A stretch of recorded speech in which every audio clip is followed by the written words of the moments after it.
Galera, eu quero que vocês abram em Mateus capítulo 21.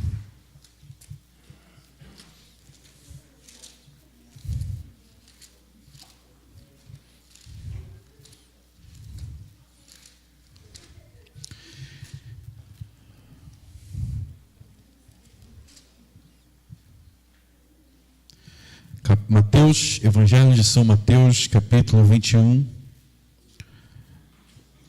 verso 33. A gente já viu aí que o Apocalipse é uma revelação em parábolas. E no ministério de Cristo, ele também contava muitas parábolas. Capítulo 21 de Mateus, vamos só pensar no contexto aqui. Já havia ocorrido a entrada triunfal de Cristo. Na última semana de vida dele, ele chegou em Jerusalém, onde ele celebrou sua última Páscoa. E aí, o que ele fez quando ele entrou em Jerusalém? Ele entrou quebrando tudo dentro do templo, né? Entrou derrubando mesa, derrubando cadeira, pegou no chicote e mandou, expulsou o pessoal mesmo, expulsou os vendilhões do templo. E aí os fariseus não gostavam, a liderança não gostou, começaram a ter muitas discussões dentro do templo. Isso aqui é uma delas. E aí ele ia derrubando um por um. Vinha alguém falar alguma coisa, ele respondia, a pessoa ficava sem resposta. Isso aí é um momento, é o ápice do ministério de Cristo.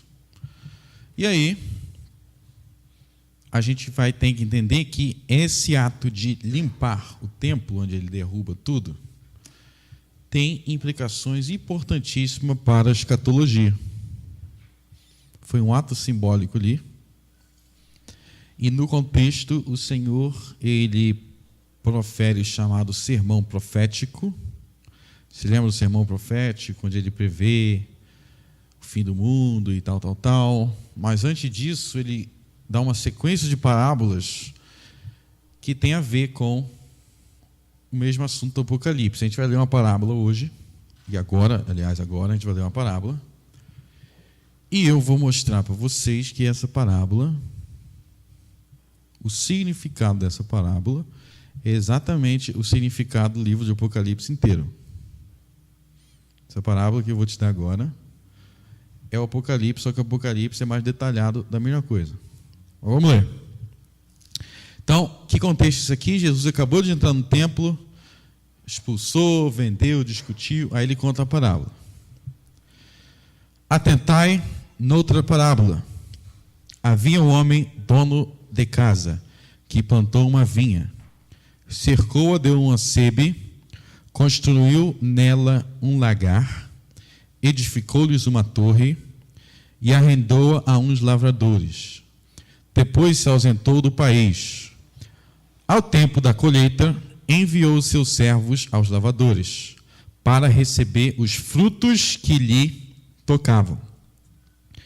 Os lavradores, agarrando seus servos, espancaram um, mataram a outro e a outro apedrejaram.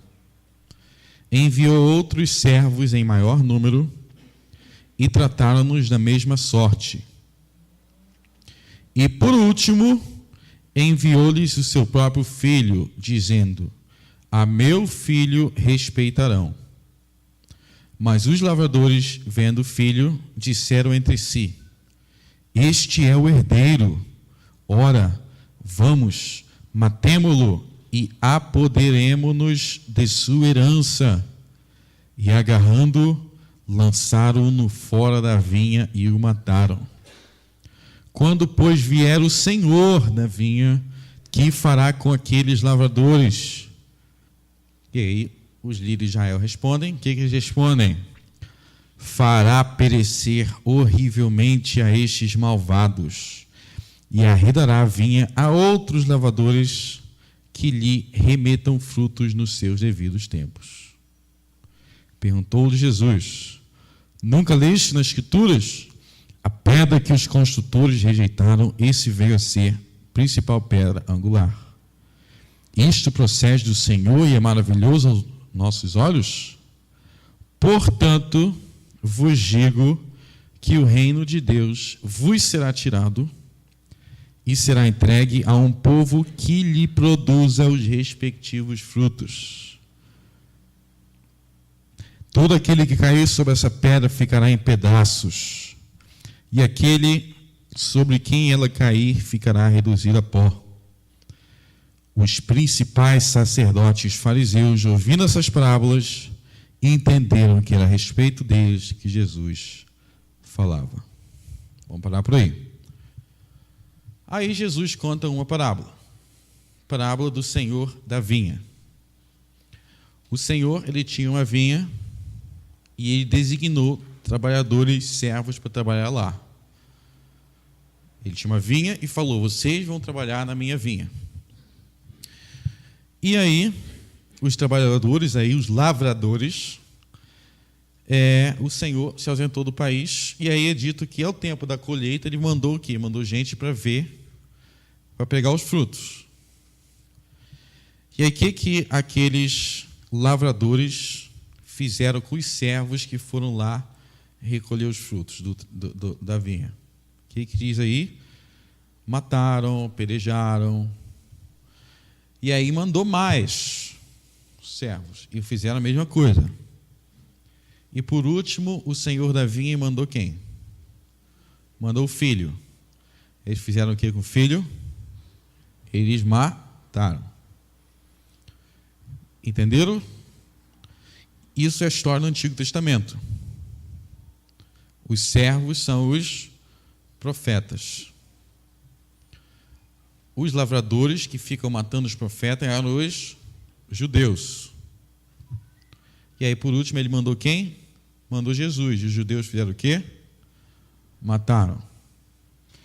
Entenderam? É a história do Antigo Testamento até a vinda. Então, nessa parábola aqui, Cristo resume a história do Antigo Testamento falando sobre a rebelião de Israel.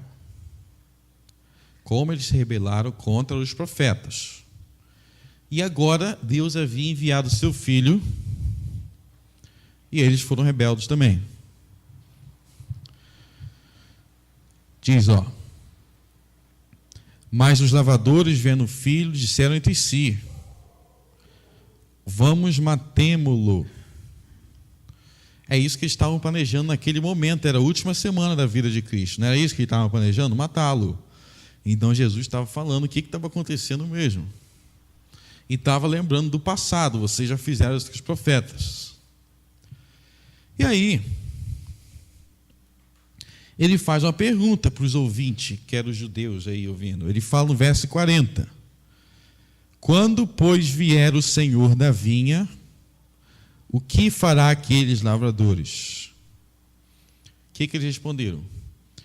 Fará perecer horrivelmente a estes malvados, e arrendará a vinha a outros lavradores.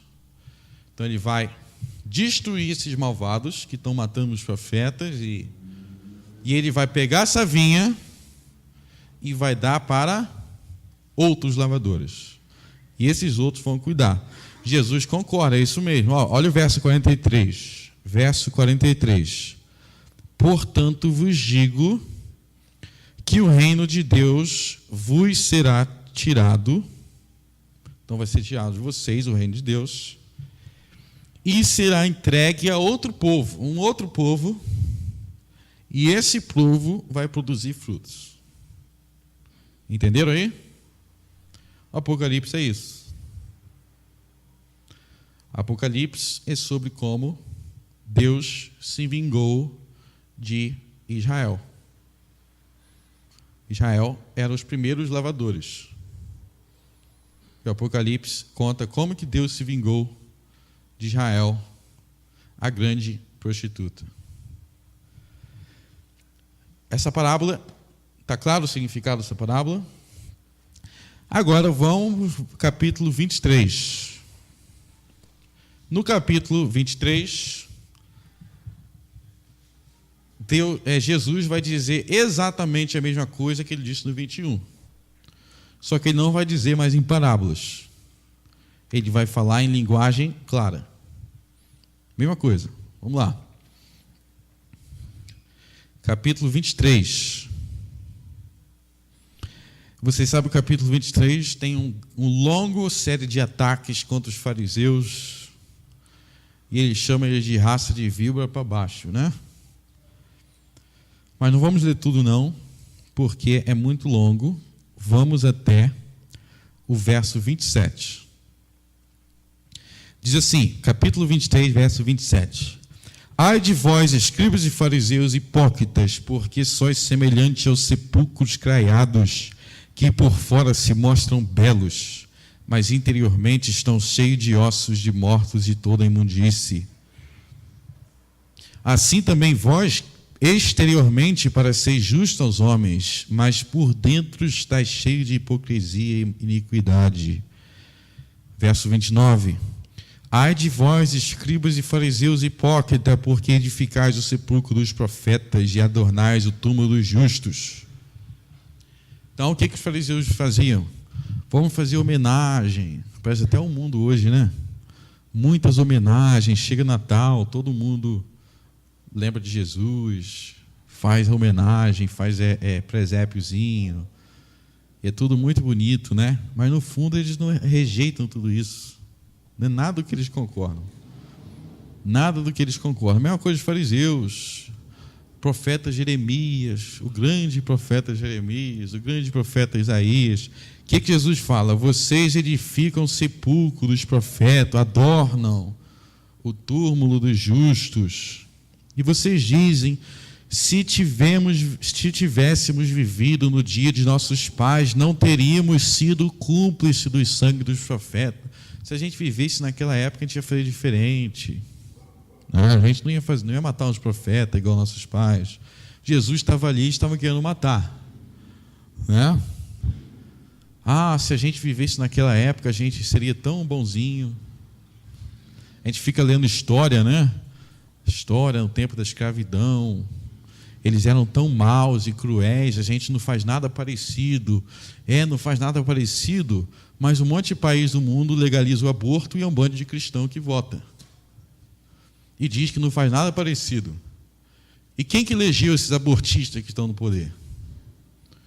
E como é que os Estados Unidos, o país mais evangélico do mundo, mata 1 milhão de crianças por ano sendo abortadas? Se a gente vivesse no tempo da escravidão, a gente não faria isso. Esses racistas do passado. Racistas são vocês que matam 1 milhão de bebês por ano, a maior parte é negro. Abortado no ventre pela própria mãe. O ser humano é assim. Fica dizendo que eu não faria, você está fazendo agora, hoje. Jesus está fazendo aqui. Então, vocês ficam edificando aqueles grandes reformadores, os grandes profetas do passado. Você faz igualzinho aqueles que eles xingaram. 31. Assim contra vós mesmo testificais que sois filhos dos que mataram os profetas. Enchei vós, pois, a medida de vossos pais, serpente e raças de víboras, como escapareis da condenação do inferno? Por isso, eis que eu vos envio profetas, sábios e escribas. Até aí está falando, vocês são igualzinhos os seus pais antigos que mataram os profetas. Não é a mesma coisa da parábola?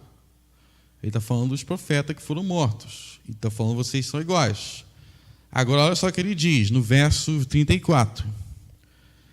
Por isso, eis que eu vos envio profetas, sábios e escribas. Ele está falando que ele vai enviar, Cristo vai enviar. E o que os judeus vão fazer? A uns matareis e crucificareis, a outros açoitareis nas vossas sinagogas e perseguireis de cidade em cidade, para que sobre vós recaia todo o sangue justo derramado sobre a terra, desde o sangue do justo Abel até o sangue de Zacarias, filho de Baraquias, a quem matastes entre o santuário e o altar. Em verdade vos digo que todas essas coisas hão de vir sobre a presente geração. Então está falando, vocês já mataram o profeta lá atrás, e agora eu vou mandar mais profeta para vocês, Jerusalém. Vou mandar mais. O que vocês vão fazer? Vocês vão continuar a matar. E aí, só que aí diz que existe uma medida que vai ser cheia. Quanto mais eles matam, eles estão enchendo uma medida. É como se Deus tivesse um limite, vai matando, depois ele derrama a sua ira. Ele derrama a sua vingança. Se vocês voltarem lá no livro de Gênesis, vocês vão ver que Abraão falou assim, não, Deus falou assim com Abraão. No livro de Gênesis, Deus falou assim com Abraão: você vai morrer, você vai dormir com seus pais, depois de tanta geração, os seus descendentes vão vir para cá, mas eles não vão vir agora, porque a medida dos amorreus ainda não está cheia. Amorreus é aquele povo iníquo que habitava na terra de Canaã e que foi destruído no tempo de Josué. Vocês lembram disso? Os amorreus. Mas Deus falou, 4 gerações. Vão ser 4 gerações até que eles sejam destruídos. Eles foram destruídos lá com Josué. Mas é preciso encher a medida da iniquidade. É como se tivesse um limite. Vai ter que ir enchendo. Até que Deus derrama a sua ira. Isso é um conceito bíblico recorrente, que Deus é paciente e misericordioso. Então Ele vai deixando passar. Vai deixando passar, até que chega o dia da vingança. Lembra lá no tempo de Noé? Foi passando, de geração, até que chegou, Deus falou, chega, e eu vou destruir todo mundo. Mesmo Sodoma e Gomorra, foi passando, até que Deus diz, chega, e vai ser destruído. O mesmo com o Egito. Então Deus julga as nações. E Ele julga as nações porque as nações violam suas leis. Ele julgou os Solomitas, Ele julgou os egípcios, Ele julgou Israel, Ele julgou a Babilônia. Será que Ele julga o Brasil? Não, o Brasil Ele não julga, né? É brasileiro, né?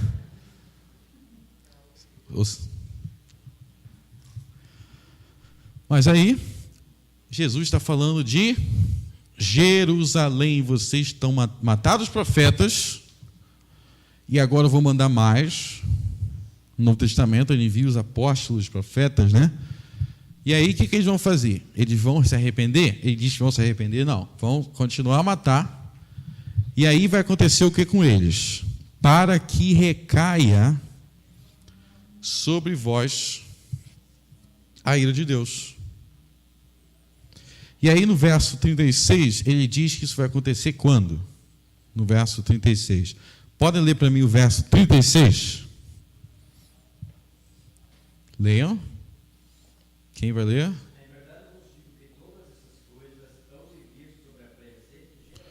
Sobre a presente geração. Aquela geração ali. Então ele não falou assim, isso vai acontecer no tempo que eles tiverem avião.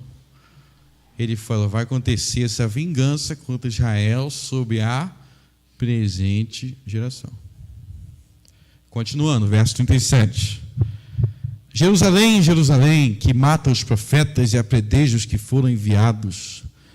Quantas vezes quis eu reunir os teus filhos como a galinha junto aos seus pintinhos debaixo das asas, e vós não quisestes. Eis que a vossa casa vos ficará deserta. Declaro-vos, pois, que desde agora já não me vereis, até que venhas a dizer, bendito que vem em nome do Senhor. Ele disse isso aonde? Dentro do templo. Ele estava dizendo que vocês vão ser vingados por Deus. Não é o mesmo que ele falou lá na parábola? Ele falou, volta lá no 21, volta no 21.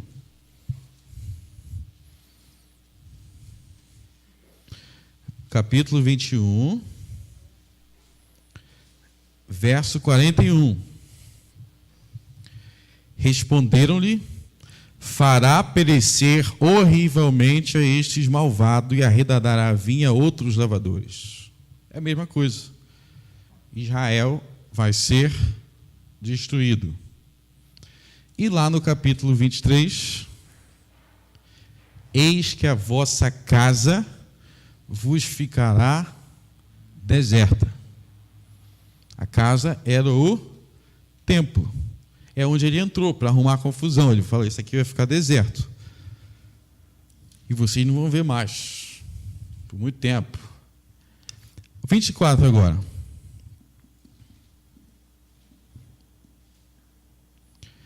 Tendo Jesus saído do templo, ia se retirando, quando aproximaram-se dele os seus discípulos, para lhe mostrar a construção do templo. Ele, porém, lhes disse: não vedes tudo isso? Em verdade, vos digo que não ficará aqui pedra sobre pedra que não seja derribado. É o mesmo assunto. Ele estava no templo, acabou de discutir com os fariseus, profetizou a destruição de Israel e de Jerusalém, porque eles mataram os profetas, mataram o filho e agora iriam matar os apóstolos. Ele fala que Israel, Jerusalém, o templo seria destruído. Prestem atenção. Ele não está falando que um templo daqui a 2000 anos vai ser destruído. Os discípulos acabaram de apontar e dizer: olha só que templo lindo. Olha só que lugar lindo, ele falou. Você está vendo tudo isso? É isso que você está vendo? Não vai ficar pedra sobre pedra. Então, ele está falando de algum tempo futuro ou aquele que está ali? Aquele que está ali. Vamos analisar o texto, o que o texto está dizendo. E ele diz que isso aconteceria naquela geração. Nesta presente geração. Ponto. Então, naquela geração, o templo em Jerusalém seria destruído. Se você for em Jerusalém hoje e você quiser encontrar esse templo aqui que Jesus arrumou essa confusão toda, você pode encontrar ele ainda? Não, não pode. O que você vai encontrar no lugar onde existia esse templo? Você vai encontrar uma mesquita de muçulmanos no mesmo lugar. E aquele templo dos judeus? Acabou. Foi destruído 40 anos depois de Cristo. Foi destruído 40 anos depois de Cristo. Então, o que Cristo falou aqui se cumpriu. 40 anos depois, na mesma geração. Ele não falou na mesma geração? E foi na mesma geração. Há 2000 anos, os judeus na Bíblia, a religião dos judeus na Bíblia, vocês sabem que é muito centrada nos sacrifícios. A religião, o judaísmo que existe hoje, não é o mesmo judaísmo da Bíblia. Porque os judeus hoje não têm mais sacrifícios, não têm mais levitas, não têm mais templo. Judaísmo sem templo, sem sacrifício. Que judaísmo é esse, gente? Não é o de Moisés. Por que os judeus hoje não oferecem sacrifício de animais igual eles faziam no tempo bíblico? A gente sabe por que a gente não oferece. A gente não oferece porque o sacrifício perfeito que é Jesus Cristo já veio ao mundo. Né? E os judeus? Por que os judeus não oferecem? Sabiam disso? Que os judeus não oferecem mais sacrifício de animais? Hoje não. Porque o único lugar do mundo que um judeu poderia oferecer sacrifício, segundo Deuteronômio, capítulo 12, era no lugar ordenado por Deus, que era o templo. E eles não têm mais templo. E se eles não têm mais templo, eles não podem oferecer sacrifício. E eles não têm mais templo porque Jesus disse que ia destruir o templo e ele destruiu. Ele falou que ia destruir e ele cumpriu a promessa. 40 anos depois, naquela geração, igualzinho está escrito aqui, Não ficou pedra sobre pedra. Vocês podem pesquisar depois na internet. Tem informação aqui na apostila também sobre os anos que isso aconteceram. O Império Romano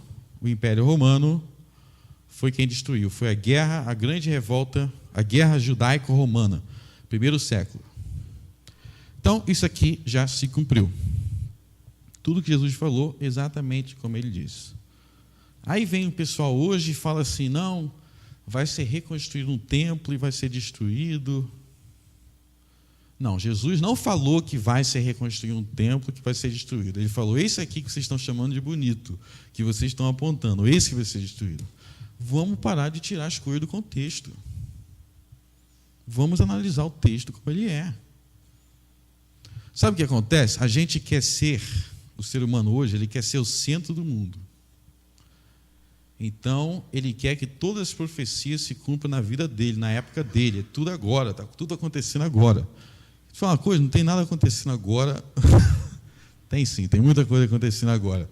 Mas nada disso aqui está acontecendo agora, não. Já aconteceu, desculpe, mas você perdeu. Mas você pode ler sobre isso, ainda bem que você perdeu. Eu não queria estar nessa destruição aqui, né?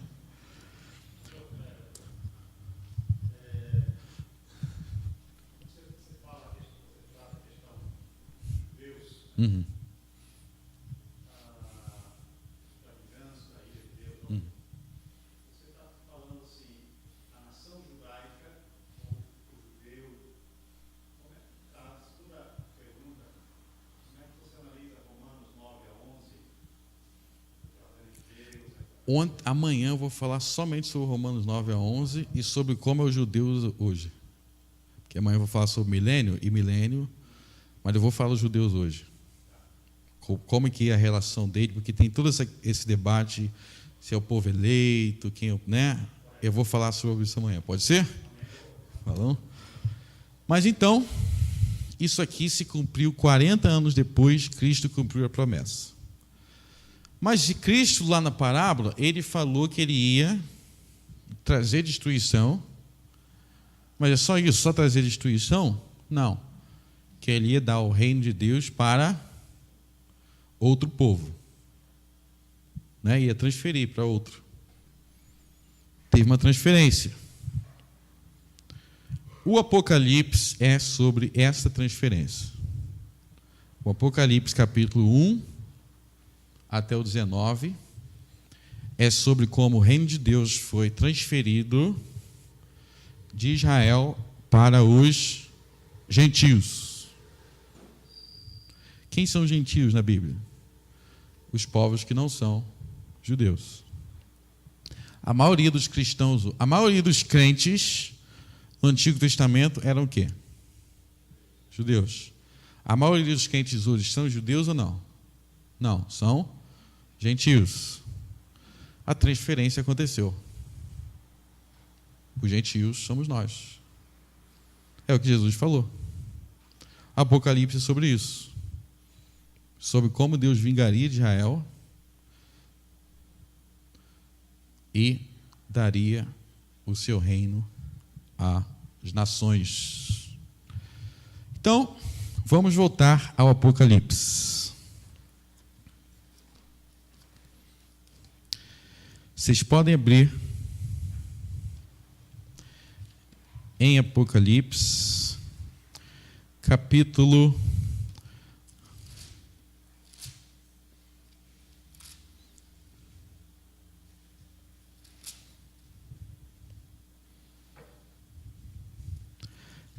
Deixa aberto no capítulo 6, por enquanto. Mas só para recapitular algumas coisas aqui, a gente pulou um monte de capítulo, a gente não tem tempo para ver tudo, né? Mas capítulo 1 até o 3 são cartas às igrejas, falando de problemas, se arrepende, faz isso. E é interessante que nessas cartas eles falam de uma tribulação que estava para vir. Que é tudo nesse contexto da perseguição do primeiro século. E aí, no capítulo 4, João ele tem uma visão do céu, e ele vê o templo de Deus celestial. Ele vê o trono de Deus, ele vê o céu. E a partir daí ele vê um livro que nenhum homem poderia abrir, exceto o Cordeiro de Deus, que é Jesus Cristo. E a partir do momento que abre esse livro, eu estou resumindo porque eu sei que vocês conhecem, ele abre esses livros, aí começa a acontecer coisas na terra. Até aí está ok? Os 7 selos, as 7 trombetas e os 7 cálices. Mas aí no capítulo 6, no capítulo 6 tem os 7 selos. Ok? Tem os 7 selos. Primeiro eu vou explicar para vocês o que é, e depois eu entro nos detalhes. Os 7 selos, primeiro abre os 7 selos, que é um livro, abre. Depois que termina os 7 selos, tocam-se 7 trombetas.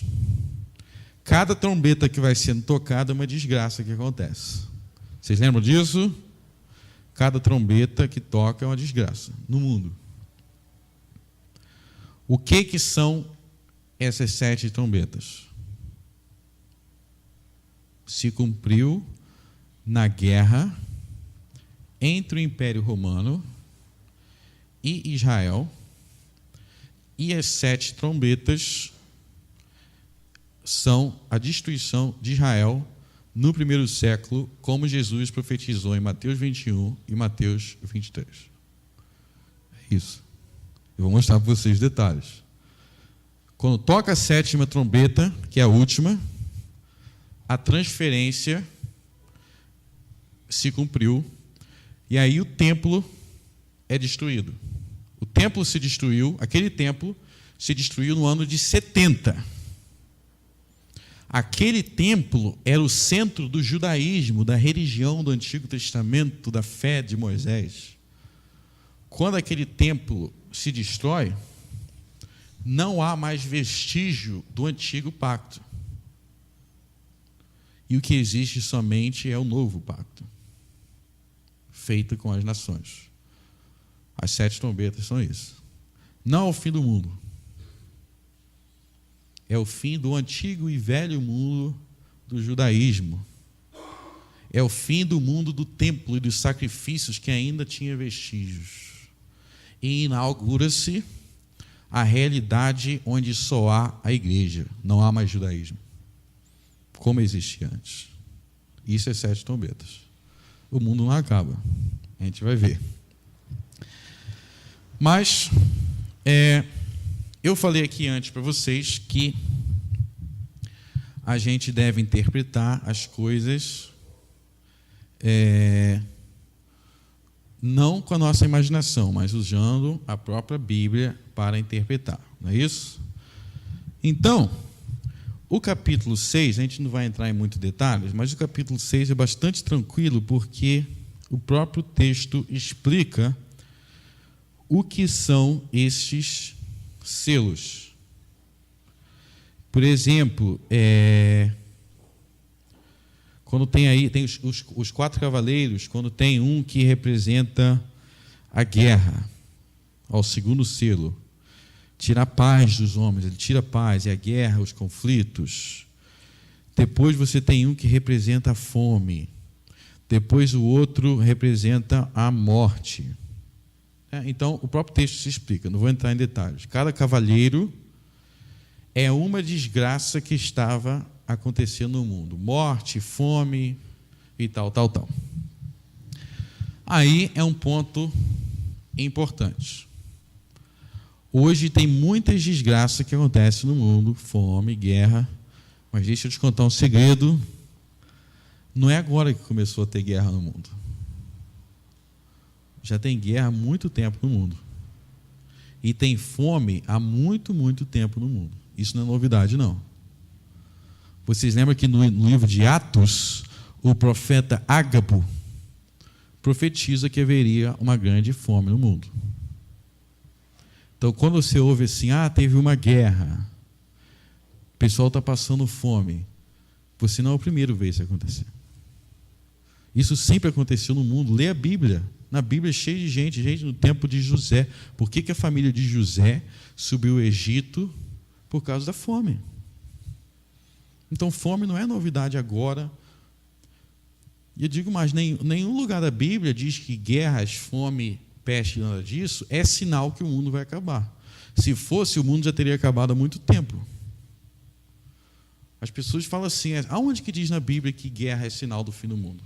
Pelo contrário, Mateus 24 diz, quando virdes guerras e rumores de guerra, sabeis que é o fim. Não, ele diz, sabeis que ainda não é o fim. Nunca, em nenhum lugar da Bíblia diz que guerra é sinal do fim de nada. Sempre teve guerra. O século XX, o século XIX, gente, o século XVI, XVII, teve a Guerra dos 30 anos na Europa, onde a Europa ficou em guerra por 30 anos. O Brasil não entra em guerra, né? Quase não entra em guerra. Dificilmente. O brasileiro prefere ficar na dele. Então, quando a gente está vendo essas coisas aqui de guerra, de fome, por que a gente automaticamente acha que está falando da minha época? Não tinha guerra e fome e morte antes, não? Por que a gente acha que é agora, só agora? No Novo Testamento já tem guerra, já tem fome, já tem tudo isso. Já tinha tudo isso acontecendo no primeiro século. No livro de Atos, eu mostro para vocês, no livro de Atos, matança da perseguição, fome, tudo isso aí, que está aqui. No livro de Atos, eu posso mostrar. No primeiro século. Esse é o mundo que nós vivemos por causa da queda de Adão. O pecado entrou no mundo e trouxe essas coisas. Então aqui ele diz que é aberto o selo, e aí começa a acontecer muitas coisas, guerra, fome, tudo isso aí. Mas aí eu quero enfatizar o verso 9 e até o 11. Do verso 9 até o 11.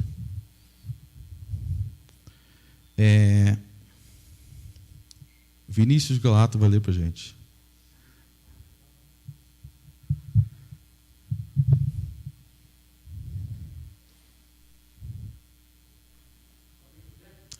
Apocalipse 6,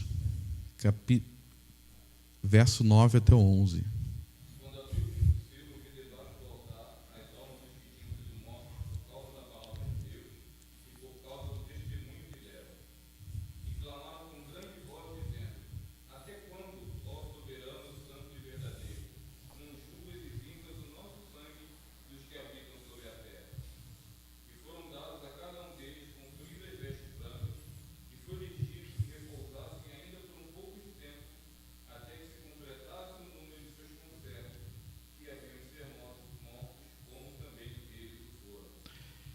Então aí está falando dos mártires, né? Pessoas que tinham sido mortas por serem cristãs, né? Agora, presta atenção. Essas pessoas são almas, não estão mais vivos, são almas que já estão no céu. E no céu eles estão pedindo o que para Deus? Estão pedindo para que Deus vingue os seus perseguidores. Eles estão lá no céu pedindo, Deus, até quando não julgas e não vingas o nosso sangue? Até quando você não vai julgar aqueles que nos perseguiram? E aí o que Deus responde para eles? Ele fala, espere muito tempo? Não. Espere pouco tempo, até que o quê? Se complete o número de seus conservos e seus irmãos que vão ser mortos igual você. Então ele está falando que tem um número que precisa se completar. Quando esse número se completar, eu vou me vingar deles. Vocês entenderam isso? Deus está falando, eu vou me vingar deles, mas quando esse número se completar. Ia demorar muito ou pouco tempo, segundo o texto? Pouco tempo. Se vocês lembram que a gente acabou de ler em Mateus 23, podem botar em Mateus 23. Jesus falou exatamente a mesma coisa em Mateus 23, sem tirar nem pôr. Mateus 23, verso 34, ou melhor, verso 32. Enchei vós, pois, a medida de vossos pais. Encham a medida. Depois, verso 34. Por isso eu vos envio profetas, sábios e escribas. A uns matareis e crucificareis, a outros açoitareis, tal, tal, tal. Então, ele ia mandar, o que Jesus está falando aí? Que ia mandar profetas, eles iam ser mortos, e aí quando chegasse, se completasse, ele ia se vingar contra Israel. É a mesma ideia do Apocalipse. Que ia ter um número de mártires, que quando esses números de mártires fossem mortos, Deus ia se vingar. Exatamente a mesma ideia. A gente está interpretando a Bíblia com a Bíblia. Não tem essa ideia aqui? Enche a medida, porque quando estiver cheia, eu vou me vingar de Jerusalém. Tem o Apocalipse, tem os mártires, são os mesmos caras, só que já mortos. Deus, quando você vai se vingar? Deus não fala daqui a muitos e muitos séculos. Ele fala daqui a pouco tempo. Está vendo? O tempo, o Apocalipse enfatiza toda hora. Quando se completar o número. Então, volta lá em Apocalipse 6.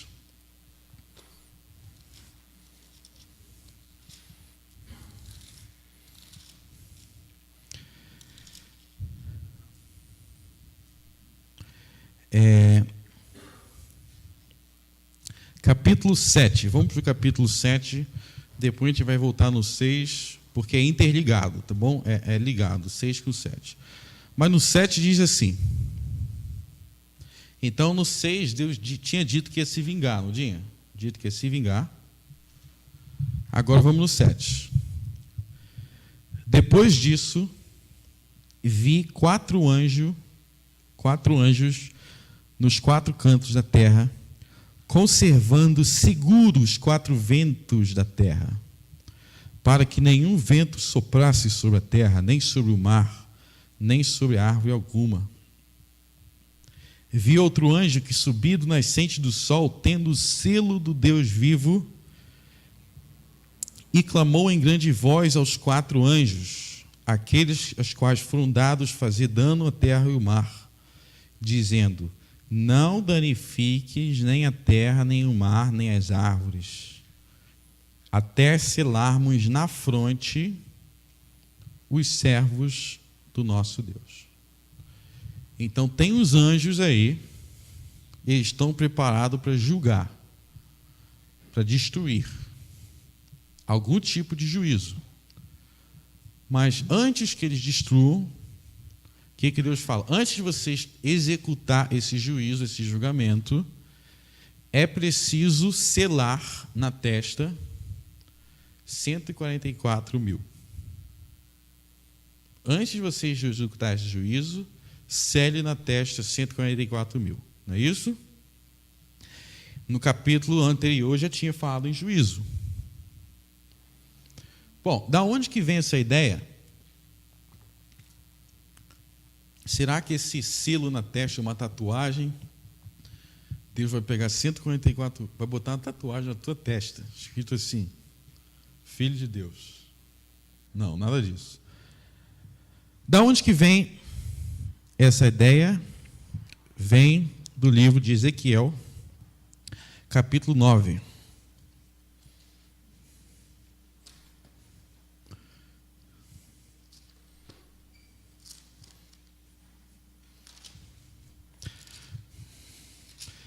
Antes de lermos, deixa eu só comentar sobre Ezequiel. Ezequiel foi um profeta do Antigo Testamento. Então ele está naquela história que Jesus conta sobre os servos, né? que tinham sido mandados e os lavradores não aceitavam, né? Ezequiel era um profeta, viveu cerca de 500 anos antes de Cristo, mais ou menos, 500 anos antes de Cristo. E que período que Ezequiel viveu? Ezequiel viveu antes e durante o período do cativeiro babilônico. Vocês sabem o que foi o cativeiro babilônico? O Império Babilônio. Quem era o grande império do tempo de Ezequiel? Era o Império Babilônico. Israel foi completamente destruído. Destruíram o templo, 400, já tinham destruído o templo antes. 586.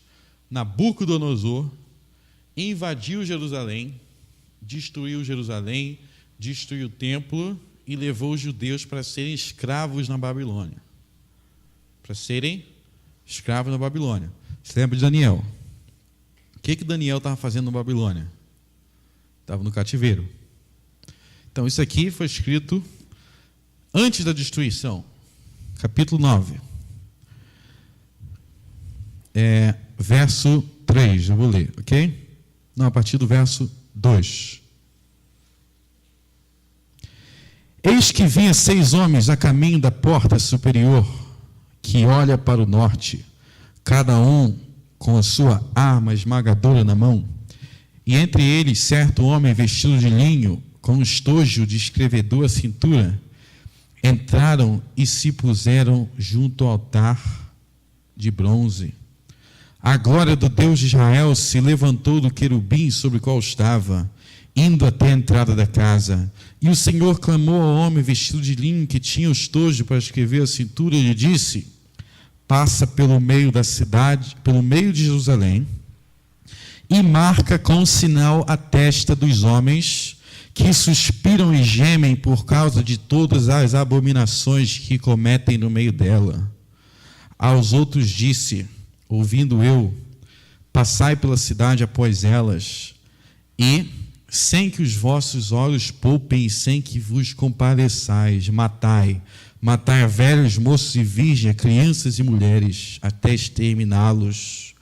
Mas a todo homem que tiver o sinal não vos chegueis, começando pelo meu santuário. Vocês viram o sinal na testa aí? No tempo de Ezequiel, o que era isso? Os exércitos da Babilônia estavam chegando em Jerusalém. Imagina o exército chegando aqui para destruir e acabar com todo mundo. Não importa se é mulher, se é criança, se é velho, guerra é assim. Só que aí, alguns são poupados. Quem que é poupado aí? Os que suspiram e gemem por causa de todas as abominações que se cometem em Jerusalém, aqueles que estavam arrependidos. Então, os judeus, de forma geral, no tempo de Ezequiel, os judeus, de forma geral, estavam cometendo abominações. Mas tinha um remanescente que era fiel. E esse remanescente diz que Deus marcou, Deus selou para que não fosse destruído. Não é isso que aconteceu? Deus selou um remanescente para que não fosse destruído. No meio do cativeiro babilônico. E é o que Deus faz lá no Novo Testamento. A destruição do Império Romano chegou contra os judeus. Mas havia também um remanescente. Abre em Romanos 11.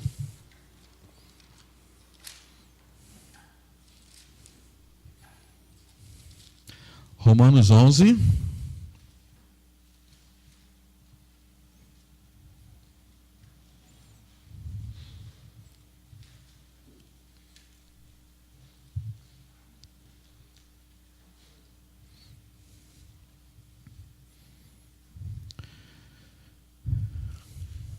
Eu vou ler a partir do verso 1. Pergunto, pois, terá Deus porventura rejeitado o seu povo? De modo nenhum. Porque eu também sou israelita da descendência de Abraão. da tribo de Benjamim, Deus não rejeitou seu povo a quem de antemão conheceu. Ou não sabeis que se refere a Escritura a Elias, como insta perante Deus contra Israel, dizendo: Senhor, mataram os teus profetas, arrasaram os teus altares, e só eu fiquei, procuram tirar a minha vida. Que lhe disse a resposta divina: reservei para mim 7.000 homens que não dobraram os joelhos diante de Baal. Assim, pois, também agora, no tempo de hoje, sobrevive um remanescente segundo a eleição da graça. E se é pela graça, já não é pelas obras. Do contrário, a graça já não é graça. Que diremos, pois, o que Israel busca, isso não conseguiu. Mas os eleitos o alcançaram, e os demais foram endurecidos. Então ele está dizendo que em Israel, nessa multidão de incrédulos, havia uma minoria que permaneceu fiel. E Paulo dá o exemplo dele mesmo. Então, no tempo de Ezequiel, não teve uma minoria?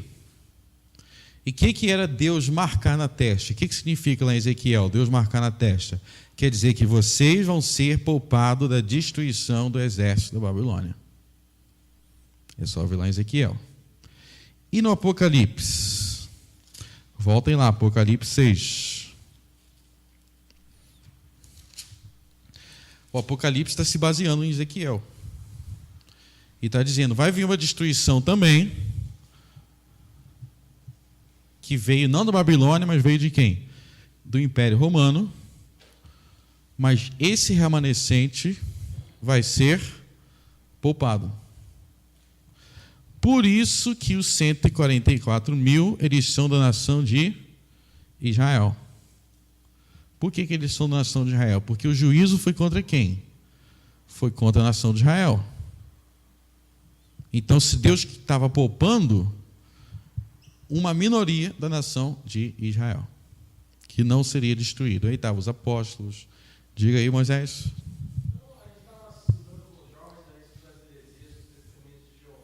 Uhum. E ali a gente pegou 144.000, né? Vão estar aptos para o reino dos céus. Então, na verdade, nada a ver. Não, jeito. Os testemunhos de Jeová são uma seita, né? Eles negam. Tem coisa mais séria do que isso, negar a Trindade, dizer que Jesus é uma criatura. Eles não são uma igreja cristã.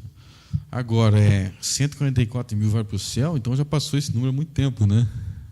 Eu estou fora há muito tempo. Graças a Deus não é isso.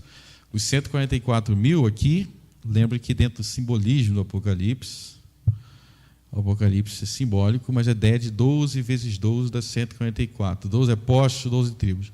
Mas, de qualquer forma, a ideia é que isso aqui são os remanescentes de Israel. Judeus mesmo. Não, são judeus mesmo. Igual lá em Ezequiel. Deus vai destruir Jerusalém, como Jesus profetizou, só que nem todo mundo vai ser destruído. Por isso que ele fala, antes de começar a destruição, ele fala para os anjos, segura aí, fala aí.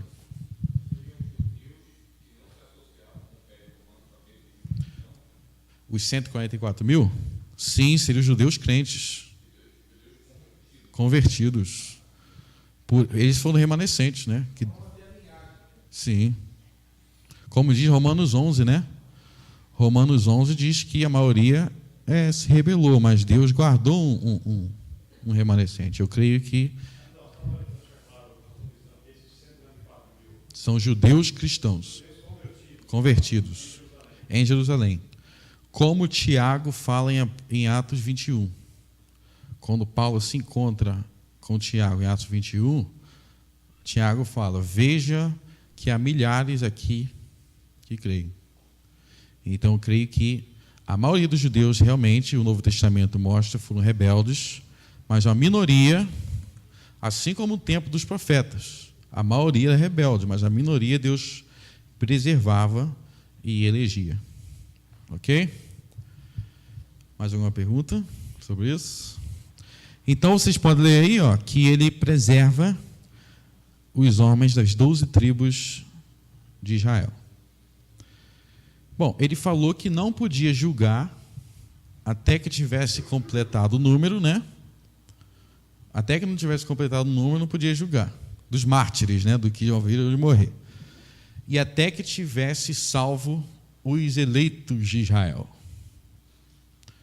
Bom, já aconteceu as duas coisas, porque aí no verso 9 em diante ele fala de homens de todas as nações reunidas adorando a Deus. Não vou entrar em detalhes sobre isso agora, mas vamos no capítulo 8. Essa parte aqui do capítulo 7 não é isso. É tudo perpassado. Eu creio que ele está vendo o céu, o povo reunido no céu. Porque ele tinha falado dos mortos, né, dos mártires. Você vai ver, ó. Então vamos voltar para o 7. Ele vê a multidão reunida no céu. E olha só o que ele fala. No verso 14, capítulo 7, verso 14. São estes o que vêm de grande tribulação. Lavaram as suas vestes no sangue do Cordeiro e tal. Então eles tinham sido perseguidos, tribulados. São os mortos que já estavam no céu. Bom, capítulo 8. Já se completou o número. Agora Deus pode se vingar. Diz assim: quando o Cordeiro abriu o 7º selo, houve silêncio no céu de cerca de meia hora. Então vi os 7 anjos que se acham em pé diante de Deus, e lhes foram dadas 7 trombetas. Isso aqui eu vou argumentar que foi a destruição de Israel. Ó, veio outro anjo e ficou de pé junto ao altar com um incensário de ouro, e foi-lhe dado muito incenso para oferecê-la com as orações de todos os santos sobre o altar de ouro que se acha diante do trono. E da mão do anjo subiu à presença de Deus a fumaça do incenso com as orações dos santos. E o anjo tomou o incensário, encheu do fogo do altar e o atirou à terra. Então, abriu os 7º selos, se prepararam os anjos para tocar as trombetas, mas aí enfatiza a oração dos servos de Deus. Eles estão orando, e essa oração sobe como incenso. E o juízo é uma resposta à oração. Prestem atenção nisso. O juízo de Deus aqui está sendo em resposta à oração dos santos. E o anjo tomou o incensário, encheu do fogo do altar e atirou à terra. Isso aconteceu lá em Josué. Quando eles tacaram fogo em Jericó, eles pegaram fogo do altar. Não podia haver fogo estranho. E aí começa a tocar as trombetas. Eu vou aí, tem várias coisas que pode ser dita. No estudo aqui, na apostila, eu entro em detalhes sobre cada trombeta. Mas eu quero, só para começar aí, para vocês terem uma ideia geral da coisa, vamos ver a segunda trombeta, no verso 8. O segundo anjo tocou a trombeta e uma como que grande montanha, ardendo em chamas, foi atirada ao mar. Então, você tem uma grande montanha sendo atirada ao mar. Aí você me pergunta: Frank, você falou que tudo isso aconteceu no passado. Quando que teve uma grande montanha sendo atirada ao mar e sendo destruído? Eu vou te mostrar agora. Vocês lembram de alguma passagem na Bíblia em que fala sobre montanha sendo lançada ao mar? Vocês lembram ou não? Quem lembra? Montanha, fé para mover montanhas. Lembra disso? Vocês sabem quando que Jesus disse isso? No mesmo contexto que ele falou que Jerusalém seria destruído. Vamos analisar isso melhor. Abram lá em Mateus 21 de novo.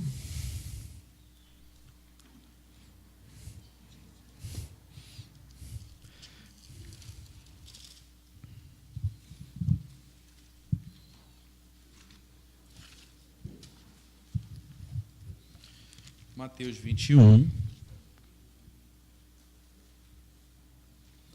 Alguém leia para mim Mateus 21, do verso 18 até o verso 21. De manhã cedo, quando voltava para esse texto, Sim. quando voltava para a cidade, Jesus teve fome. Vendo uma figueira à beira do caminho, aproximou-se dela, mas nada encontrou a não ser folhas. Então lhe disse: nunca mais dê frutos. Imediatamente a árvore secou. Ao verem isso, os discípulos ficaram espantados e perguntaram: por que a figueira ficou seca tão depressa? Então disse Jesus: eu os asseguro que se vocês tiverem fé e não duvidarem, poderão fazer não somente o que foi feito à figueira, mas também dizer a este monte: levante-se e atire-se no mar, e assim será feito. Se tudo que pedirem em oração se crerem, vocês receberão. Amém. Bom, aí Jesus ele amaldiçoa a figueira e fala: nunca mais dê fruto. E aí os caras ficam surpresos. E aí ele fala: se você tiver fé, você vai dizer para a montanha: erga-te daí, lança-te no mar. Nós já falamos aqui, eu vou repetir mais uma vez, que eu quero interpretar a Bíblia com a própria Bíblia e não ficar usando a minha imaginação. Minha imaginação que se exploda. Eu quero interpretar a Bíblia com a Bíblia. Então, a gente estava no Apocalipse e falou em monte sendo lançado no mar. E, em vez de imaginar que em algum momento o Monte Everest vai realmente dar um pulo, o que eu fiz? Eu procurei na Bíblia outros lugares que falam nisso. Onde fala em monte sendo lançado no mar na Bíblia? Tem 2 outros lugares. Um nos Evangelhos e outro em Jeremias. Antes de vermos Jeremias, vamos analisar o contexto dessa passagem. O que Jesus acabou de fazer aqui? Ele acabou de entrar no templo e arrumar confusão e acabou de dizer que tudo vai ser destruído aqui em Jerusalém. Vou derrubar templo, vou derrubar tudo. Que figueira é essa sendo amaldiçoada? Essa figueira é a nação de Israel. Jesus nos faz as coisas aleatórias. Vou amaldiçoar a figueira. Para quê? Só para amaldiçoar. Leiam o capítulo inteiro. Ele estava amaldiçoando Israel. Israel é frequentemente comparado com a figueira na Bíblia.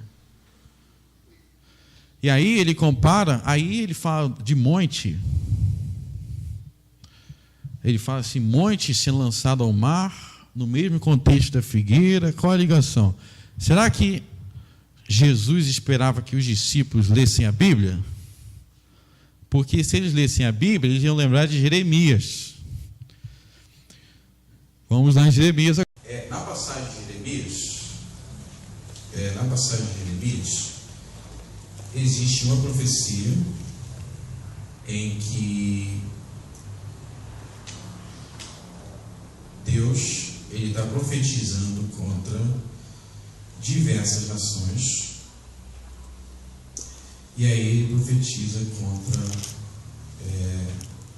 a Babilônia. Vocês lembram que no Antigo Testamento havia a Babilônia. Jeremias 51. Versos 1, 25 e 26. Versos 1, 25 e 26. Até o 25. É a minha página. É Jeremias 51, no verso 1, e depois, verso 25 e 26. Tá, Jeremias 51. Abra aí, gente, então, Jeremias 51. Cheguei quase perto, cheguei em 52, né?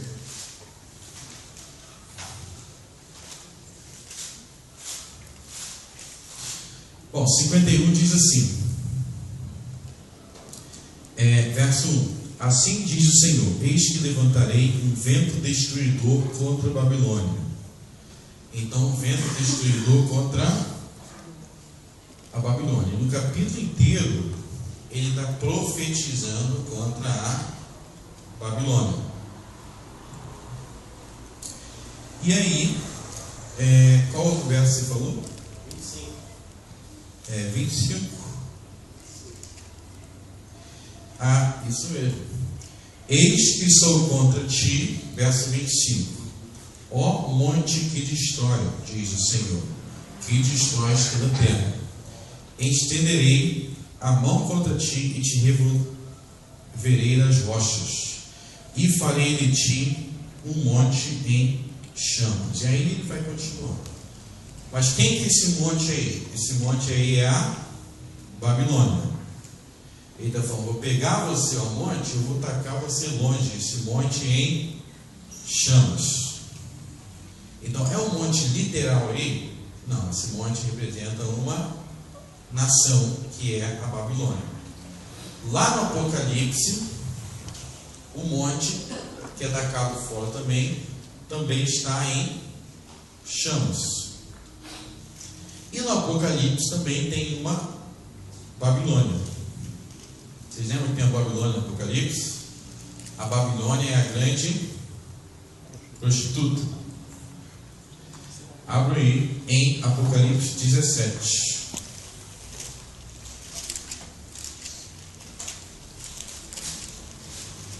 Apocalipse 17.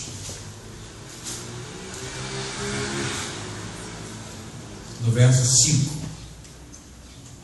Na sua fronte, quer dizer, na sua testa, estava escrito um nome, um mistério: Babilônia, a grande, a mãe das meretrizes, das abominações da terra. Então, quando Apocalipse e quando Jesus lá, quando Apocalipse diz que em resposta à oração dos santos, um monte foi tacado longe, não está sendo introduzido um conceito novo. Ele está remetendo a Jesus, está remetendo aos profetas, onde a Babilônia foi jogada longe. E quando Jesus, quando se tiveres fé, você não é só amaldiçoar essa figueira, como ele está se referindo à destruição de Israel, que viria em resposta à oração dos santos. A gente não acabou de ler no Apocalipse que os santos oram. Santos somos nós, né? Os santos oram tanto na terra quanto no céu, e Deus vinga-se de Israel. Então Jesus não está falando de um monte literal. Não tem motivo de eu parar na frente do monte, agora eu vou ter fé para jogar esse monte no mar. Não é isso. O monte simboliza algo ali. E quem conhecesse Jeremias ia saber que esse monte era a Babilônia, e agora o Novo Testamento chama Jerusalém, diz que é a nova Babilônia, porque mataram os profetas, mataram os apóstolos, mataram o próprio Senhor. Então, era a trombeta, em resposta à oração dos santos. E a gente vai analisando trombeta por trombeta, e a gente vai ver que todas elas remetem a coisas que a própria Bíblia explica aí. Isso aí para outro livro da Bíblia, o que são montes? A Bíblia não é só a Babilônia que a Bíblia compara com monte. Por exemplo, Israel é frequentemente chamado de Sião, o monte Sião. Em Gálatas, abre Gálatas. Gálatas capítulo 4.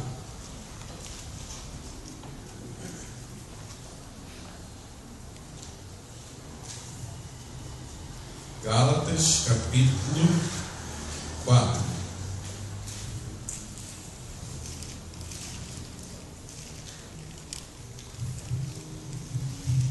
Verso 21. Não. Verso 22 até o verso 31. Pode ler para mim, do 22 ao 31. Leiam. Não podem ler? Lê pra gente. NVI. Porque está escrito que Abraão teve 2 filhos, um da escrava e outro da livre. Todavia, o que era da escrava nasceu segundo a carne, mas o que era da livre por promessa. O que se entende por alegoria? Porque estes são os 2 conselhos. Um no Monte Sinai, gerando filhos para a servidão, que é Agar. Ora, esta Agar é Sinai, um monte da Arábia, que corresponde a Jerusalém, que agora existe, pois é escrava dos seus filhos. Mas a Jerusalém que é de cima é livre, a qual é mãe de todos nós, porque está escrito: alegra-te, estéril, que não dás a luz, esforça-te, clama, porque não estás de parto, porque os filhos das solitárias são mais do que os da tem marido. Mas nós, irmãos, somos filhos da promessa como Isaac. Mas como então aquele que era gerado segundo a carne percebia o que era segundo o Espírito, assim é também agora. Assim diz a Escritura: lança para a escrava seu filho, porque de modo algum o filho da escrava dará ao filho da livre. De maneira que, irmãos, somos filhos da escrava, mas da livre. Amém. Aqui ele fala de 2 Jerusalém, né? Paulo fala de 2 Jerusalém. Uma ele diz que é escrava, como Agar, e outra ele diz que é livre, como Sara. Qual que ele diz que é escrava? Como Agar. Jerusalém. Jerusalém da terra. Ele diz que há uma celestial que é livre. No Apocalipse também há 2 Jerusaléns. No final tem a Nova Jerusalém. A Nova Jerusalém é o que do Cordeiro? É a noiva. E a outra Jerusalém é a prostituta. Qual é a relação de Agar com Abraão? Relação de adultério, que gerou filhos carnais. E aqui ele compara essas 2 Jerusalém com montes. São montes. Ele diz que essa Jerusalém terrena vai ser lançada fora. Até aí, está claro? Bom, voltando lá no Apocalipse, antes de analisar as outras trombetas, para que essa análise das trombetas fique mais claro, eu quero analisar outros personagens do Apocalipse, para que vocês entendam melhor.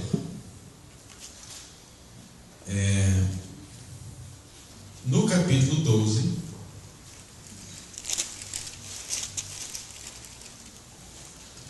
ou melhor, no capítulo 13, a gente vai voltar para ver, mas só para vocês terem uma ideia melhor, vamos ver os outros personagens um pouquinho. Mas no capítulo 13 é dito assim, verso 16. Vou ler. A todos os pequenos e os grandes, os ricos, os pobres, os livres e os escravos, faz que lhe seja dado certa marca sobre a mão direita e sobre a fronte, para que ninguém possa comprar ou vender, senão aquele que tem a marca, o nome da besta ou o número do seu nome. Aqui está a sabedoria. Aquele que tem entendimento, calcule o número da besta, pois é número de homem. Ora, esse número é 666. Esse capítulo 16 fala sobre 2 bestas. A primeira é a besta que sobe do mar, a segunda é a besta que sobe da terra. No resto do livro, a segunda besta é chamada de falso profeta. E aí, a segunda besta é chamada de falso profeta porque existe uma relação entre as 2. Vocês podem ler o capítulo todo depois. A primeira besta é uma autoridade política e a segunda besta exerce autoridade religiosa, porque a segunda faz com que o mundo adore a primeira. Vocês podem ler depois. A segunda besta faz com que o mundo adore a primeira besta. E a primeira besta tem 7 cabeças e 10 chifres. 7 cabeças e 10 chifres. E o mundo adora aquela besta. E aí, fala sobre a marca da besta na mão direita ou na mão e na testa. Será que essa marca é literal? Será que vai ter uma marca mesmo? Ou isso está simbolizando alguma coisa? Num livro tão figurado como o Apocalipse, a gente acabou de ver, como interpretado pela própria Bíblia. Mas no capítulo seguinte, 14, olha: eis que o Cordeiro em pé sobre o monte Sião, e com ele 144.000, tendo na fronte escrito o seu nome e o nome do seu pai. Então, logo depois de falar da marca da besta, não fala só da marca da besta, fala da marca do Cordeiro. Será que a marca do Cordeiro também vai ser um chip na testa? Ou uma tatuagem, alguma coisa assim? Se a marca do Cordeiro não é literal, por que a marca da besta a gente acha que tem que ser literal? Será que não há um simbolismo por trás disso? Abram lá em Deuteronômio, capítulo 6.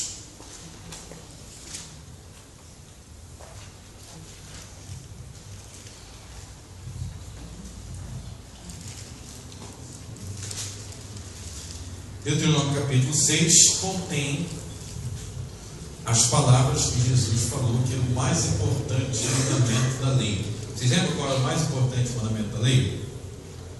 Amarás o Senhor teu Deus de todo o teu coração, de todo o teu entendimento, com todas as tuas forças. Presta atenção no meu gesto. Com todo o teu entendimento, com todas as tuas forças. Vamos ler aí. Verso 4. Ouve, Israel, o Senhor nosso Deus é o único Senhor. Amarás, pois, o Senhor teu Deus de todo o teu coração, de toda a tua alma, de toda a tua força. Estas palavras que hoje te ordeno estarão no teu coração. Essas palavras é o quê? É a lei de Deus. Estarão no teu coração. Então isso significa que a gente precisa fazer urgentemente uma cirurgia, abrir o peito e escrever a lei de Deus lá. É isso? É literal? Está no teu coração, gente. Abre o peito e escreve lá. Não é isso, né? Coração na Bíblia assim, é o centro das vontades humanas, dos desejos humanos. É isso, não é literal. E depois diz o quê? Está no teu coração e mais aonde? Mais aonde? Tu as inculcarás de teus filhos, dela farás sentar na tua casa, andando pelo caminho, ao deitar-te, ao levantar-te. Também as atarás como sinal na tua mão, e te serão por frontal entre os olhos. Então, é para botar a lei de Deus aonde? Na minha mão, e na frontal é testa, diante dos meus olhos. Eu tenho que ter a lei de Deus na mão e na testa e no coração. Será que ele está sendo literal aqui? Mão na Bíblia indica força. Ele estará à tua mão direita. Testa, olhos. Abra aí no Sermão do Monte, que o Senhor fala sobre a mesma coisa. Vocês sabem que no Sermão do Monte, o Senhor Jesus defendeu que nós devemos guardar a lei do Senhor, não em hipocrisia, mas em verdade. E uma das coisas que ele diz no Sermão do Monte, no Mateus capítulo 5,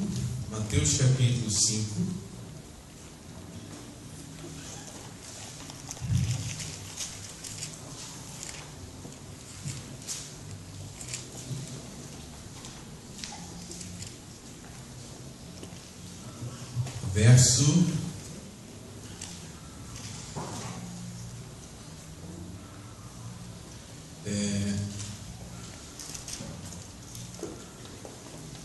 29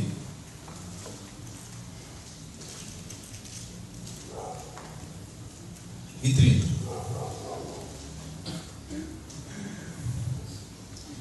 Se o teu olho direito te faz tropeçar, arranca e lança-o de ti. Pois te convém que se perca um dos teus membros, não seja teu corpo lançado no inferno. E se a tua mão direita te fizer tropeçar, corta-te e lança-te de ti. Se teu olho, se tua mão. Mesma coisa lá do Deuteronômio. E antes ainda fala do coração, no verso 27, ele fala do pecado no coração. Então esse é um tema recorrente na Bíblia, o tempo todo fala sobre a tua fronte. Nos profetas Deus fala assim: Israel é um povo de fronte rebelde, testa de bronze.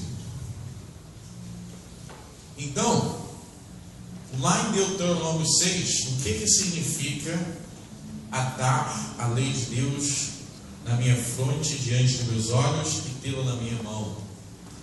Significa amar a Deus sobre todas as, guardar a lei do Senhor, amá-lo, servi-lo, obedecê-lo.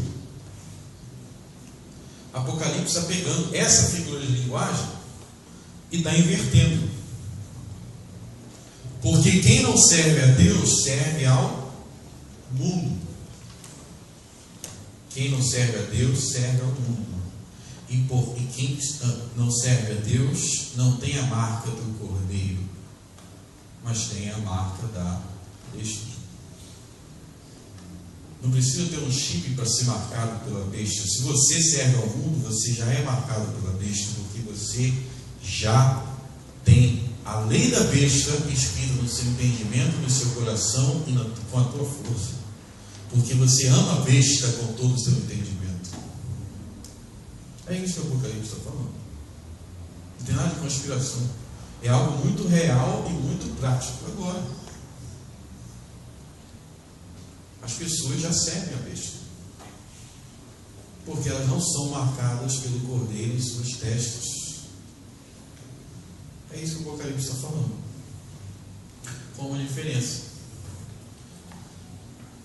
Nesse tempo aqui, quem não servia a besta, quem não servia o Império Romano, o mundo daquele tempo, o sistema daquele tempo, o que acontecia? Era perseguido, perdia sua casa, perdia seus bens, não podia comprar e vender. Isso aconteceu sobre o reino de Nero. Eu vou ler para vocês uma citação aqui, ainda do primeiro século, sobre como que isso era sério. Do mesmo historiador, não, um historiador diferente. Agora eu vou citar um historiador chamado Dio Cassius. Ele escreveu uma obra, também no primeiro século, sobre o Império Romano, história romana. Vou citar alguns casos de como era. Um exemplo que ele dá: Traçaim foi executado porque ele deixou de aparecer regularmente no Senado para sacrificar a voz divina de Nero, como fazia todo o resto. Nero, não sei se vocês sabem, o imperador Nero, que foi o 6º imperador de Roma, ele se achava cantor. Era um cara muito doido mesmo. Não sei nem se eu posso falar o tipo de coisa que ele cometia aqui. Mas, para vocês terem ideia, Nero chegou ao ponto de as pessoas achar casamento gay hoje em dia. Nero se casou com um menino de 12 anos, um ritual, todo menino de 12 anos, vestiu de noiva no meio de Roma. Uma das coisas que ele fez: matou metade da família dele, teve caso com a mãe dele, com a mãe, e a irmã também. A irmã também, tinha relações com animais. Esse era a besta do Apocalipse. E aí ele se achava cantor, tanto que quando ele tacou fogo em Roma, ele ficou com uma harpa lá cantando.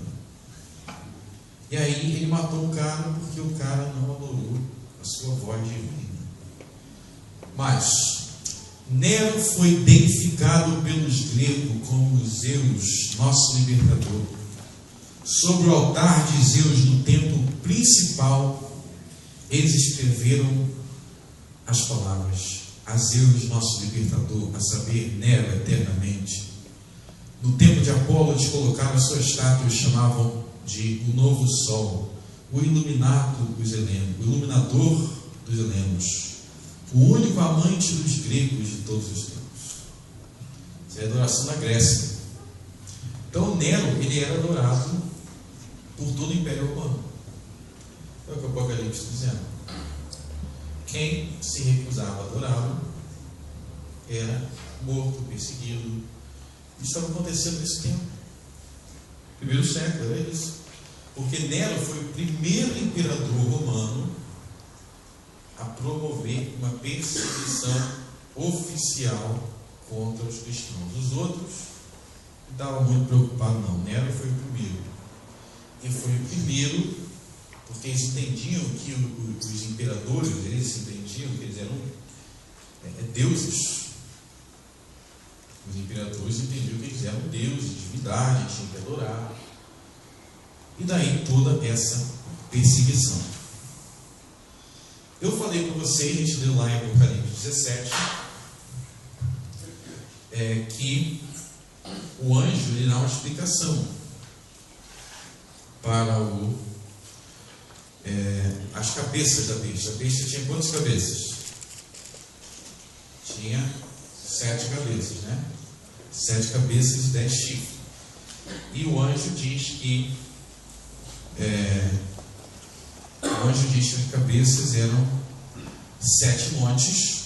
Vocês podem abrir aí no capítulo 4 da apostila.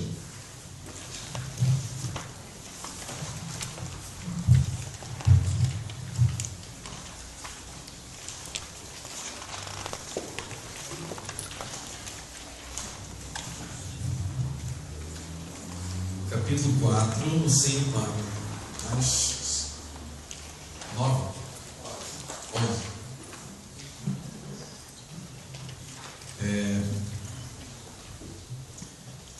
Então aí no capítulo 4, a besta que subiu do mar, está vendo esse capítulo aí?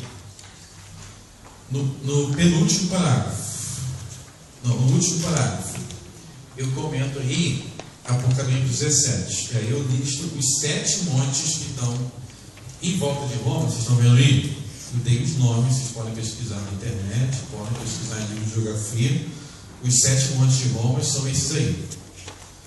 Mas aí também o anjo, ele diz que são reis, ele diz que são reis daquela época. 5 já caíram. E esses 7 reis são 7 imperadores romanos. Quem fundou o império foi Júlio César. E aí vamos contar. Primeiro vem Júlio César. E aí depois, na página seguinte, vocês podem ler. No meio do parágrafo eu dei nome para vocês. Ó, Júlio César. O que o anjo falou? 5 já caíram. Vamos lá. Júlio César, Augusto, Tibério, Calígula, Cláudio, 5. Um que agora existe é Nero. Então quem estava no poder era Nero, se a gente seguir essa contagem. E aí o anjo diz também, vocês podem ver no final dessa página, no início dessa página aí, e no final da anterior, Apocalipse 17, 7 diz: são também 7 reis, 5 já caíram, não existe, e quando vier, o outro quando vier deve ficar pouco tempo. Então se Nero era o 6º, o outro depois de Nero tinha que ficar pouco tempo. E isso realmente se cumpriu, porque depois de Nero veio Galba, e Galba ficou pouquíssimos meses, 8 meses só, e morreu. E tem mais um detalhe. No Apocalipse 13, nos versos 5 e 7, diz que ele perseguiria a igreja e os cristãos por 42 meses. Você lembra dos 42 meses? Você pode ler aí. Apocalipse 3 diz que perseguiriam os cristãos por 42 meses. Por quanto tempo que, historicamente comprovado, Nero promoveu perseguição? Por 42 meses, 3 anos e meio. A perseguição de Nero durou 3 anos e meio. Começou em 64 e terminou em junho de 68. Nero se matou com uma espada. Isso é fato histórico incontestável. Qualquer livro que você pode pesquisar na internet, sites históricos. 3 anos e meio de perseguição de Nero. E também tem o nome de Nero. Podem virar aí a página de novo.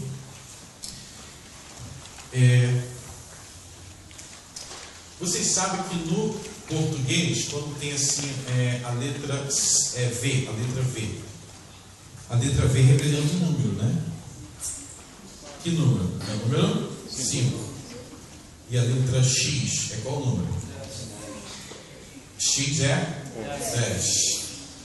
No hebraico, eles também tinham isso a maioria dos livros tem isso, de número, de letra representar número. E se você calcular, eu botei o cálculo para vocês aí, o nome de Nero dava 666. Só calcular no hebraico, só fazer pesquisa, e era no hebraico. Mas dentro disso eu te pergunto, se ele estava escrevendo para aquele pessoal ali, não era para eles calcular? Ele deu todas as pistas. Tiveram 5 reis, tem um agora, o número é 666. A pessoa ia juntar as pistas e chegar. É nela. Ia saber quanto tempo ia durar a perseguição. Aqueles cristãos podiam saber: perseguição vai demorar. Vai demorar 42 meses. Entendeu? Não tem nenhum mistério sobre isso. A gente só está considerando as pistas que o próprio Apocalipse dá e considerando as coisas da época que o Apocalipse diz que vai acontecer. Então, 7 cabeças da besta. 5 já tinham caído. 5 imperadores já tinham caído. Naquele tempo era Nero. Nero perseguiu a igreja. Depois veio alguém com ele que durou pouco tempo. Para finalizar, a gente não vai ter tempo para ver tudo que eu queria hoje, mas para finalizar, Apocalipse 17, que eu vou explicar amanhã.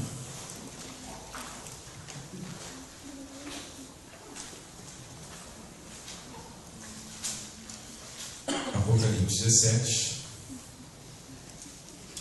diz assim, no verso 11: e a besta que era e não é, também é ele o 8º rei, e procede dos 7, e caminha para a destruição. Os 10 chifres que viste são 10 reis, os quais ainda não receberam o reino, mas recebem autoridade como reis com a besta, durante 1 hora. Tem este um só em pensamento, e oferece à besta o poder e autoridade que possuem.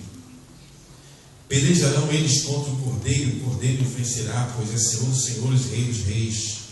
Vencerão também os chamados eleitos e fiéis que se acham com ele.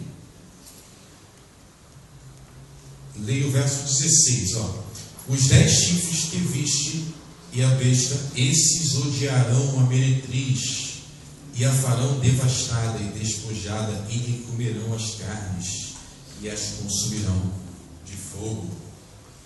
Então a besta, a meretriz, a prostituta, ela estava aliada com a besta para perseguir a igreja. Só que aí a besta se volta contra ela e destrói ela, destrói a prostituta. A besta é o Império Romano. Quem destruiu Jerusalém? O Império Romano. É isso que eu estou te profetizando, que o Império Romano vai destruir Jerusalém, como se cumpriu 40 anos depois de Cristo. Primeiro estava em aliança, Vocês podem ler isso em Atos, podem ler isso no Evangelho. O tempo todo os judeus ensinando os romanos: vamos perseguir, vamos perseguir. Depois Roma se volta contra eles, como frequentemente acontece entre cafetão e prostituta, e destrói Jerusalém. E aí o reino de Deus é transferido. A gente vai falar mais sobre isso amanhã. Mas eu tentei aqui dar uma visão geral do Apocalipse. É um livro muito extenso, não dá para entrar em todos os detalhes, mas eu tentei fazer com que vocês tivessem uma visão geral. O livro é sobre isso. Se tiverem perguntas sobre detalhes específicos,